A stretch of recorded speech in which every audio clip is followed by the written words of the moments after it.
ہم کب جاتے ہیں وہاں باقاعدگی سے، اپنے اپنے عقیدے کی بات ہے۔ میں سمجھتا ہوں کہ یاد رکھنے کا سب سے مستحسن طریقہ ہے مغفرت کی دعا کرنا اور احصال ثواب۔ رابعہ کے آفس کی بلڈنگ کا مین گیٹ مقفل تھا۔ میں نے مولوی خادم حسین کو سختی سے تاکید کی تھی کہ وہ صبح و شام عمارت کو تالا لگا دے اور کھول دے۔ اب وہ اوپر آفس کے اندر والے کمرے میں سو رہا تھا۔ میں نیچے سے لاؤڈ سپیکر پر چلاتا رہتا، تب بھی میری آواز 2 دروازوں سے گزر کے خادم حسین کے کانوں تک نہ پہنچتی، جو گھوڑے گدے بیچ کے سوتا تھا۔ اب کیا کریں؟ میں نے کہا۔ اوپر کیسے جائیں؟ یہاں کوئی کال بیل نہیں ہے؟ بھائی صاحب، یہ گھر نہیں ہے کسی کا، یہاں سب دفاتر ہیں، جو آتا ہے سیدھا اندر چلا جاتا ہے۔ پچھلی طرف سے بھی کوئی راستہ نہیں؟ ضرور ہوگا، ایک کے پیچھے دوسری عمارت ہے جو آپس میں ملی ہوئی ہیں۔ کیا خیال ہے سب میں گھس کے دیکھیں؟ شاید کسی کا گیٹ بھی کھلا مل جائے، چوکیدار بھی نہ ہو اور دینا سیدھا چھت تک پہنچا دے تو ہم کوٹھے چڑھتے پھلانگتے صبح تک اس عمارت کی چھت پر پہنچ جائیں گے۔ اس وقت تک گیٹ ویسے بھی کھل جائے گا۔ محسن نے اوپر دیکھا۔ آفس کے باہر والا گیٹ وہی ہے جو پہلے تھا یا بدلا ہے کچھ؟ گیٹ وہی ہے، بس رنگ بدلا ہے۔ میں کوشش کرتا ہوں، آپ بھی آ جائیں مقابلے پر، دیکھتے ہیں کس کا نشانہ اچھا ہے۔ محسن نے کہا۔ ایک سیر پتھر لائیے، ایک چھٹانگ کے 16 یا آدھا پاؤں کے 8۔ بہت بہتر۔ ترازو اور باٹ عنایت فرمائیے۔ یہ بھی بتا دیں کہ پتھر کس رنگ کے ہوں، گول ہوں، تکونے ہوں یا چوکور۔ محسن نے چند قدم دائیں بائیں دیکھ کے مایوسی سے سر ہلایا۔ ظاہر ہے مال روڈ پر پتھروں کا کیا کام، تاہم ایک عمارت کی بگلی گلی میں اسے پتھر مل گئے جو مطلوبہ سائز سے کہیں بڑے تھے، اور انہیں اوپر نشانے پر مارنا خاصا مشکل کام تھا۔ خطرہ یہ بھی تھا کہ دور سے بھی کسی چوکیدار یا پولیس والے نے دیکھ لیا تو شور مچا دے گا۔ محسن نے پہلا پتھر اوپر پھینکا۔ پتھر بڑے دھماکے سے دروازے پر لگا۔ میں نے کہا، یہ رابعہ کے ساتھ والے آفس کا دروازہ تھا، نشانہ غلط ہو گیا۔ یہ آپ کیسے کہہ سکتے ہیں؟ وہ دروازہ ٹھوس لکڑی کا ہے، فلیش ڈور، اس میں شیشہ نہیں ہے۔ اب میری باری ہے۔ میں نے ہاتھ گھما کے پتھر اندازے سے ایسی جگہ پھینکا جو کھڑکی اور دروازے کے درمیان تھی۔ نشانہ چوک جانے کے باوجود دائیں بائیں 3 فٹ تک پتھر کسی بھی شیشے پر لگ سکتا تھا۔ میری اسکیم کامیاب رہی۔ ایک زبردست چھناکے سے شیشہ ٹوٹا۔ میں نے متانت سے کہا، یہ کھڑکی کا شیشہ تھا؟ یعنی دروازے کا نشانہ کھڑکی پر جا لگا؟ جی نہیں، میں نے کھڑکی کو نشانہ بنایا تھا۔ بائیں جانب کے پٹ کا سب سے اوپر والا شیشہ ٹوٹ گیا ہے۔ یہاں سے کیسے معلوم ہو سکتا ہے؟ آدمی میں فرق محسوس کرنے کی صلاحیت ہونی چاہیے۔ دروازے اور کھڑکی کے شیشے ٹوٹنے کی آوازیں ایک دوسرے سے بالکل مختلف ہوتی ہیں۔ تم تو مولوی خادم حسین کے سر کا نشانہ بھی لے سکتے تھے، ایسا ہی تمہارا نشانہ، محسن نے بنا کے کہا اور مجھے دوسرا پتھر پکڑا دیا۔ میں نے کہا، ایسا ہی کرنا پڑے گا۔ غور فرمائیے کس قدر غافل شخص ہے یہ مولوی خادم حسین۔ کھڑکی کا شیشہ ٹوٹ گیا، اس کے کانوں پر جوں تک نہیں رینگی۔ کوئی اندر گھس جائے تب بھی یہ سوتا رہے گا؟ سوتا۔ خیر، میں اسے ایک آخری چانس اور دیتا ہوں۔ اس کے بعد کیا ہوگا؟ تم اسے گولی مار دو گے اوپر جا کے؟ بالکل۔ صبح ٹھیک 6:30 بجے میں نے دوسرا پتھر گھما کے پھینکا اور رات کی خاموشی میں دوسری بار شیشہ بکھرنے کا چھناکا سنائی دیا، مگر اس کے ساتھ ہی نہ جانے کدھر سے ایک گشتی چوکیدار سائیکل پر سیٹی بجاتا آ گیا۔ اوئے اوئے، تمہارا بیڑا غرق، خانہ خراب۔ وہ سائیکل ایک طرف پھینک کے ہماری طرف دوڑا۔ یہ کیا ہو رہا ہے؟ میں نے بڑی مسرت سے اسے مطالعہ کیا۔ ہم اپنے آفس کے شیشے توڑ رہے ہیں۔ وہ رک کر مجھے اور محسن کو دیکھنے لگا۔ مگر کیوں؟ یار، نئے شیشے لگوانے ہیں اس لیے۔ میں نے کہا، کیوں جناب شیروانی صاحب، ہم ہر روز ایسا کر سکتے ہیں۔ سچ کہا آپ نے اچکن صاحب، ہم دن میں 2 بار ایسا کر سکتے ہیں، ایک دفعہ آپ، ایک دفعہ ہم۔ کس کی مجال ہے جو ہمیں روکے؟ آخر شیشے ہمارے ہیں، ہم شیشے کے نہیں ہیں۔ کیا سب شیشے ٹوٹ گئے؟ محسن بولا، بس ایک رہ گیا ہے، وہ بھی ٹوٹ جائے تو واپس چلتے ہیں گھر۔ توبہ توبہ، چوکیدار پھر سائیکل پر سوار ہو گیا۔ تم دونوں نے تو رج کے پی ہے۔ اوئے مجھے کیا، ایک دوسرے کا سر توڑو۔ اوپر سے مولوی خادم حسین کی خوف سے کانپتی منمناتی آواز سنائی دی۔ یہ کون سنگ زنی کر رہا ہے جی؟ اور مدعا کیا ہے آخر؟ ہمیں سنسار کرنا مطلوب ہے؟ باخدا وہ گھر والی ہے ہمارے ساتھ، ہماری ذاتی منکوہا۔ میں نے کہا، مولوی خادم حسین، نیچے آ کے دروازہ کھولو۔ اب اس نے گیلری سے جھانک کے دیکھا اور شاید کچھ دیر بعد میری صورت دیکھ کے دم بخود کھڑا رہا۔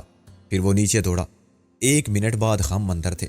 میں نے اسے ڈانٹا، ایسے سوئے ہو جیسے مردے کفن بیچ کے سوتے ہیں، کفن اوڑھ کے محسن نے میری تصحیح کی۔ آپ بھی حد کرتے ہو جی، بھلا یہ بھی کوئی وقت ہے کسی شریف آدمی کو جگانے کا؟ خادم حسین نے خفگی سے کہا، جو شادی شدہ بھی ہو؟ یعنی تم بیک وقت شریف آدمی بھی ہو اور شادی شدہ بھی؟ خیر دنیا میں کیا نہیں ہوتا، میں نے کہا۔ میں تو سمجھا کہ بھارت نے پھر حملہ کر دیا جی اور بم گر رہے ہیں آفس میں۔ آپ نے چیخ سنی تھی؟ کیا دل دہلانے والی چیخ تھی! تم نے چیخ بھی ماری تھی؟ Very good. میں نے نہیں جی، میری گھر والی نے۔ دایاں کان ابھی تک بند ہے۔ وہ خدا نخواستہ دہشت سے بے ہوش ہو جاتی یا ہارٹ فیل ہو جاتا اس کا جناب، تو میرا کیا ہوتا ذرا سوچئے۔ عقد ثانی، میں نے کہا، سوچنے کی کیا بات ہے اس میں؟ مگر خادم حسین، کیا جائے واردات پر تمہاری گھر والی بھی موجود ہے؟ اس نے شرما کر کہا، وہ جی بامعجب آپ کی خواہش، ہدایت اور مشورے کے نا چیز اس کو یہاں لے آیا تھا۔ اچھا، ہم ملاحظہ کریں گے کہ تم جیسے چمن کی بہار کیسی ہے۔ وہ دوڑ کے میری راہ میں حائل ہو گیا۔ نہیں جی، یہ نہیں ہو سکتا۔ مولوی خادم حسین کی منقوہ پر کسی نامحرم کی نگاہ پڑے؟ میں نے کہا، یار کیا ہم اس پر بری نظر ڈال سکتے ہیں؟ خیر ہم تمہیں مجبور نہیں کریں گے، ہم آفس میں سو جاتے ہیں۔ اچانک اندر سے چنگاڑنے کی آواز آئی۔ خادم کہاں مر گیا؟ کون آیا ہے اس وقت کمبخت؟ خادم کے چہرے کا رنگ اڑ گیا۔ پھر اس سے پہلے کہ وہ کچھ بولتا اس کی منقوہ دروازے میں نمودار ہوئی۔ وہ بلا مبالغہ خادم حسین سے ایک بالشت اونچی اور وزن میں اس جیسے 4 کے برابر ہوگی۔ وہ اپنی کمرے جیسی کمر پر پہلوانوں کی طرح ہاتھ رکھے کھڑی تھی اور ہمیں خون خوار نظروں سے گھور رہی تھی۔ بولتا کیوں نہیں؟ زبان کو تالے کیوں پڑ گئے ہیں آخر؟ کون ہے یہ دونوں آوارہ گرد مشٹنڈے؟ خادم حسین کی حالت خیر ہوگی۔ بیگم یہ تم کیا کہہ رہی ہو؟ ارے جو دیکھ رہی ہوں وہی کہہ رہی ہوں، تیری جان کیوں نکلی جا رہی ہے؟ یہ چور ڈاکو ہیں کیا؟ سورج سے تو نہیں لگتے، مگر یہ آدھی رات کو پتھر مار کے شیشے کیوں توڑ رہے تھے؟ تم بولو جی، کیا لینے آئے تھے یہاں؟ سیدھی طرح نہیں بتاؤ گے تو ابھی پولیس کو بلا لوں گی، یہ وکیلوں کا دفتر ہے۔ اتنے جوتے پڑیں گے تھانے میں کہ نانی یاد آ جائے گی۔ میں اور محسن اس صورتحال سے بہت لطف اندوز ہو رہے تھے۔ خادم حسین کی گھر والی میری توقعات کے بالکل برعکس بڑی جناتی اور مرد مار قسم کی چیز تھی، جبکہ میرے تصور میں ایک با با پردہ خلیم النفس اور شریف الطبع قسم کی بے زبان مخلوق تھی۔ خادم حسین کی سٹی گم تھی اور وہ کوشش کے باوجود حلق میں پھنس جانے والی آواز نکالنے سے قاصر تھا۔ اس آدھی رات کو بھی وہ رنگین کپڑے پہنے ہوئے تھی جو مولوی خادم حسین نے خوشی کے لیے بڑے چاؤ سے خریدے تھے۔ اس کے گلے کانوں میں سونے کا دمکتا ہوا زیور بھی نیا ہونے کی گواہی دے رہا تھا۔ ایسی بدصورت، بدخو، بد زبان عورت کو خوش رکھنا مولوی خادم حسین ہی کیا کسی بھی شریف آدمی کے لیے ممکن نہ تھا۔ اوے خادم، دیکھ ذرا اس ندیدے کو کیسے گھور گھور کے دیکھ رہا ہے مجھے، جیسے گردن کاٹ کے زیور اتار لے گا۔ اس کی نیت ٹھیک نہیں لگتی مجھے۔ یہاں تو کوئی سننے والا بھی نہیں ہے کمبخت۔ تو کہاں لے آیا مجھے؟ اس نے واویلا شروع کر دیا۔ اب خادم حسین نے ہمت کر کے کہا، خدا کے لیے خاموش ہو جاؤ بیگم، ارے یہی تو مالک ہیں اس دفتر کے۔ یہ مندر صاحب وکیل ہیں اور یہ وقار یوسف صاحب یہ بھی وکیل ہیں۔ خادم کی منقوہ ایک دم اوئی اللہ کہہ کے غائب ہوگی۔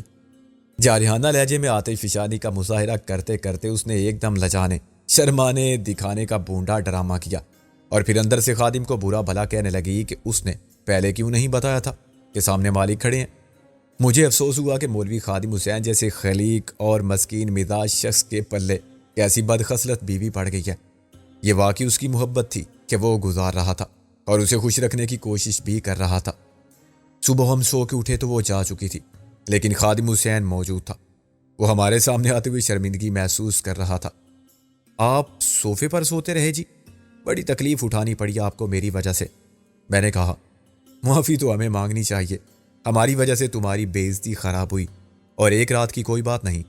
تمہاری تو زندگی بڑے عذاب میں ہے، رات دن کا واسطہ ہے تمہارا اسے۔ بس جی زبان خراب ہے ذرا اس کی، ویسے دل کی بہت اچھی ہے، بڑی خوبیاں ہیں اس میں۔ میں نے اسے اتفاق کیا، ہاں آدم خور، شیرنی، بھینس اور بوتنی کی تمام خوبیاں اس میں کوٹ کوٹ کر بری گئی ہیں، اس سے زیادہ بری جاتی تو وہ پھٹ جاتی۔ خادم حسین نارزدہ ہو گیا، ایسا مت کہیں جی، میری شریک حیات ہے وہ، پہلی اور آخری۔ ایسا ہی تمہارے ساتھ بھی ہو تو اچھا ہے، تم اس کے پہلے اور آخری شوہر کہلاؤ، آمین۔ میں نے ہاتھ منہ پر پھیرا، کیا وہ چلی گئی؟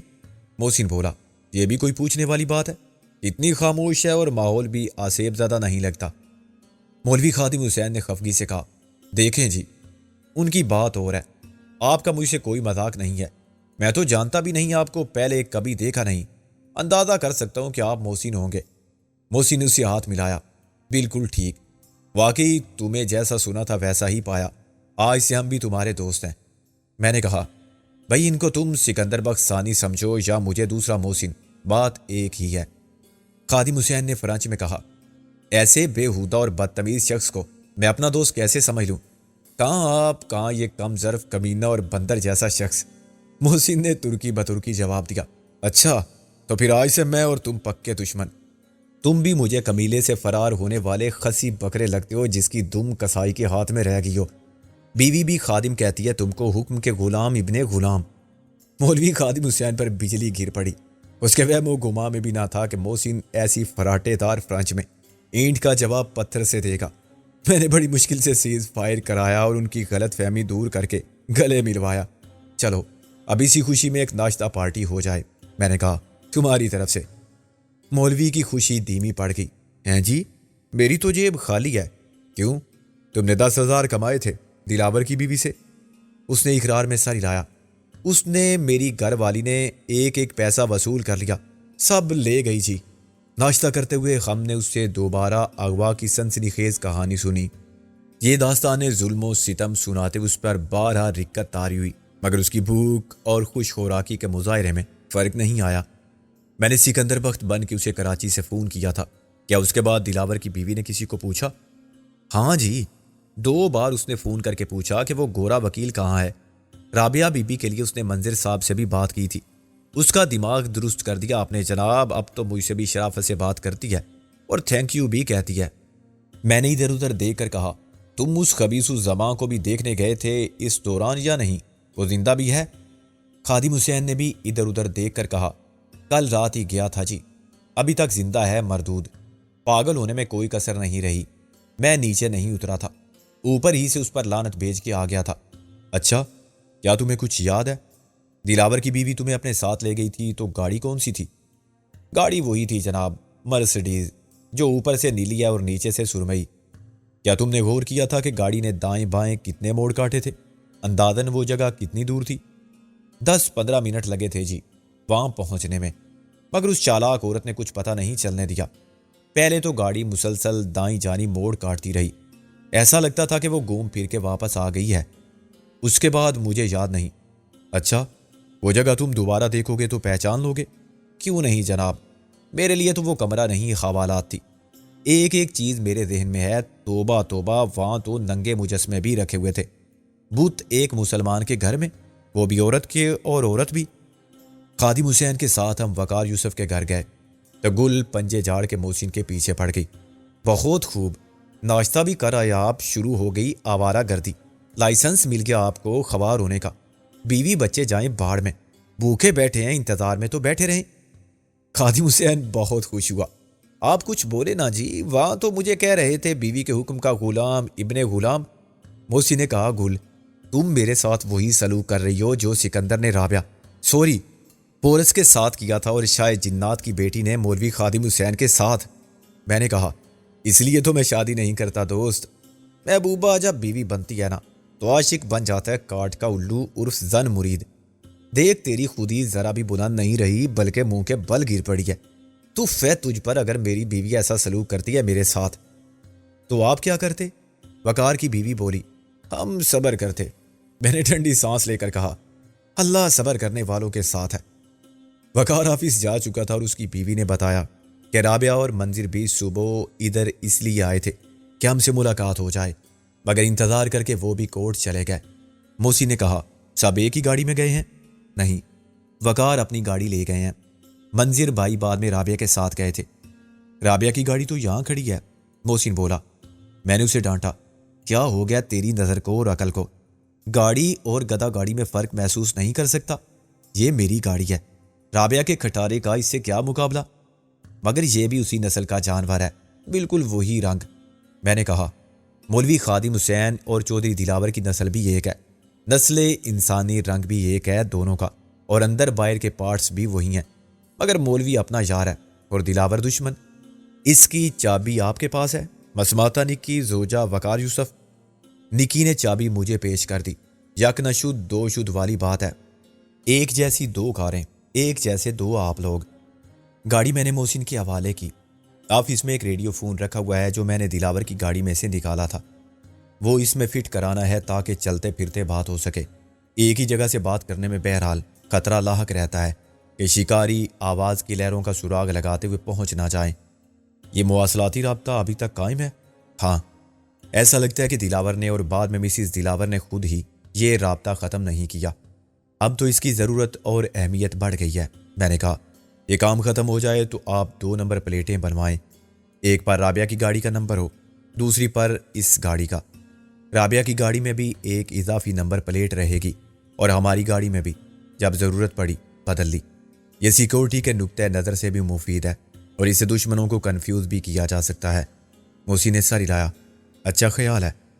میرا دوسرا اچھا خیال یہ ہے کہ تو بھی محسن سے کچھ اور بن جا، جیسے میں موسیو آندرے بنا پھر رہا ہوں، اور کسی کو ذرا بھی شک نہیں کہ میں سکندر بخت ہو سکتا ہوں۔ اب تو کوئی غور سے دیکھتا ہی نہیں، ابھی تک کسی کو علم نہیں کہ تو پھر میدان عمل میں کود پڑا ہے۔ یہ خوش فہمی ہے آپ کی، گل نے کہا۔ میں اس کی اجازت ہرگز نہیں دے سکتی۔ کوئی بات نہیں، یہ بلا اجازت کود پڑے گا۔ نافرمان شوہر، تم اخبارات میں اس قسم کے بیانات پڑھتی رہی ہوگی۔ کسی کو عوام کے جذبات سے کھیلنے کی اجازت نہیں دی جائے گی۔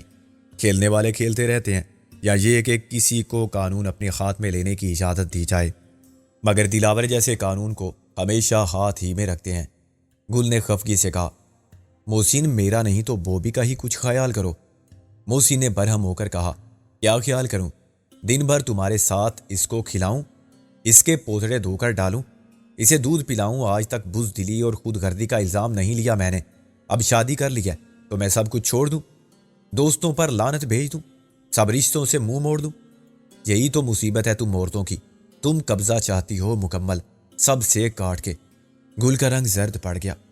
میں خود حیران تھا کہ محسن اس سے کس لہجے میں بات کر رہا ہے۔ گل نے بڑی مشکل سے کہا، تم ایسا سمجھتے ہو مجھے؟ کیا یہ سسرال ہے میرا؟ میں غیروں میں ہوں، جہاں کوئی میری نند ہے تو کوئی میرا جیٹھ ہے۔ کیا میں تم سب میں شامل نہیں؟ میں نے کہا، ویری گڈ، کیا جواب دیا ہے تم نے گل، دانت کھٹے کر دیے۔ اب بول بیٹا۔ نکی نے سمجھ لیا کہ میں بات کو مذاق میں ختم کرنا چاہتا ہوں۔ اب آپ کی باری ہے، بولیے محسن صاحب۔ بڑا مزہ آ رہا ہے میاں بیوی کی لڑائی دیکھ کے۔ میں کرسی پر بیٹھ گیا۔ تم بھی ادھر بیٹھو نکی۔ لڑائی تو اب ہوگی ایسی زبردست کہ مزہ آ جائے گا، جیسی تمہاری وقار سے ہوتی ہے۔ میری وقار سے کوئی لڑائی نہیں ہوتی، نکی نے احتجاج کیا۔ اچھا، یعنی تم اسے ڈانٹ دیتی ہو اور وہ دبک کے خاموش ہو جاتا ہے؟ وہ ڈانٹتا ہے شیر کی طرح تو تمہاری سٹی گم ہو جاتی ہے، ورنہ یہ کیسے ممکن ہے کہ میاں بیوی میں اختلاف ہی نہ ہو، اور گھر میں جمہوریت ہو تو اختلاف کا اظہار لڑائی کی صورت میں نہ ہو؟ محسن نے بھی اندازہ کر لیا تھا کہ ہم اس کی غلطی کو نبھا رہے ہیں۔ آئی ایم سوری گل، نہ تم ایسی ہو نہ میں ویسا، اور تم سے بہتر کون جان سکتا ہے کہ میرا اعصابی نظام کتنی ٹوٹ پھوٹ کا شکار رہا ہے۔ سب کچھ کرنے والی تم ہی تو تھی، اور اب تمہیں موقع ملا اس کا صلہ دینے کا۔ گل رونے پر آمادہ تھی۔ محسن نے اسے منا لیا۔ تمہیں تو معلوم ہے میں کتنی ٹینشن کا شکار تھا، مجھے کنٹرول نہیں رہا اپنے آپ پر۔ مجھے تم سے اس لہجے میں بات نہیں کرنا چاہیے تھی، پھر بھی جذبات کیا ہیں تمہارے، یہ تو ظاہر ہو گیا۔ جذبات کی گواہ تو ساری دنیا ہے، ساری خدائی ہے، اور میں تمہیں منانے کے دوسرے طریقے بھی جانتا ہوں۔ محسن آگے بڑھا۔ گل پیچھے ہٹ گئی۔ چلو بدتمیزی مت کرو سب کے سامنے، جاؤ۔ تھینک یو مادام، محسن نے سر جھکا کر کہا۔ میں کچھ دیر بوبی کے ساتھ کھیلتا رہا۔ وہ ایک بیبی کارٹ کے اندر اچھل رہا تھا جس میں ربر کے چوں چوں کرنے والے رنگین کھلونے پڑے ہوئے تھے۔ اس نے بہت اچھے کپڑے پہن رکھے تھے، اور گل یا نکی میں سے کسی نے اس کو نظر بد سے بچانے کے لیے اس کے گالوں پر کالا تل بھی بنا دیا تھا۔ وہ حلق سے بے معنی آوازیں نکال رہا تھا اور یہ چاہتا تھا کہ میں اسے اٹھا لوں تو وہ اپنی کارروائی کرے۔ میری گود میں آتے ہی اس نے میرے کپڑے گیلے کر دیے۔ الو کا پٹھا، میں نے اسے ڈانٹا۔ پتہ نہیں میں کون ہوں؟ فرانچ وکیل ہے۔ یہ سب اپنے باپ محسن کے ساتھ کرو۔ وہ رونے لگا تو نکی بھاگی بھاگی آئی۔ کیا ہوا؟ کیا کیا ہے بوبی نے؟ وہی جو اس عمر میں تمہارا شوہر کرتا تھا، میں نے کہا۔ نکی ہنسی۔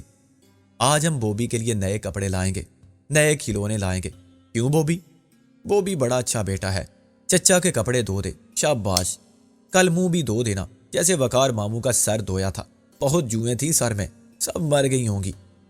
گل ہنستی رہی اور میں نے مجبوراً وقار یوسف کی قمیص اور کوٹ پہن کے اسی کی ٹائی باندھی۔ خوشبو تو اب بھی آ رہی ہے، نکی نے ناک سے سو سو کر کے کہا۔ بوبی نے پرفیوم لگا دیا۔